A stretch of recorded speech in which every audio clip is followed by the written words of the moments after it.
یک بدعت و یک رسمی به نام شب یلدا. توی جوان و مسلمان و به شب یلدا چه ربطی داره؟ توی مسلمان در پاییز هر شب تو شب یلدایه. شب یلدا میدونی چه شبیه؟ شب یلدای واقعی میدونی چه شبیه؟ طولانی ترین شب سال شما میدونی چه شبیه؟ هم از نظر خوشی و هم از نظر بدبختی. طولانی ترین شب اول قبره. سخت‌ترین شب اول قبره که تو تنها میمونی.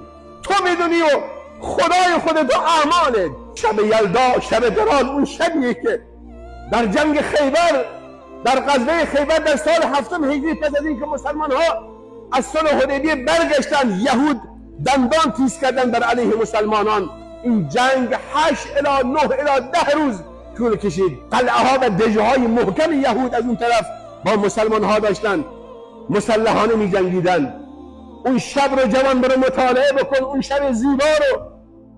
اون شبی بود که رسول اکرم صلی الله علیه و سلم فرمود لآتین هذه الرأیة غدا على رجل یحبه الله و رسوله و یحب الله و رسوله. شیر مردان ابوبکر، عمر، عثمان، علی، طلحه، زبیر، 10 یار بهشتی همه بودن. گفت این پرچم رو فردا صبح، اول صبح برید بخوابید. این پرچم رو فردا اول صبح به دست کسی خواهم داد که هم خدا و پیغمبر اونو دوست دارن و هم اون خدا و پیغمبر رو دوست داره و هم اون قلعه رو فتح خواهد کرد. اون شب چه شب زیبایی بود. صحابه تا صبح نخوابیدن از عشقی که این کیه؟ این شخص خوشبخت کیه؟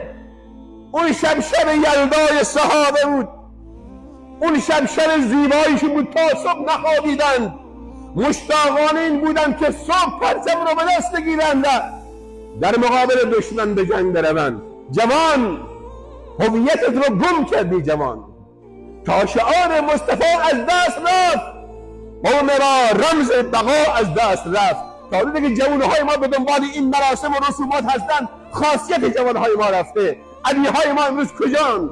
الله ما را از رسوماتی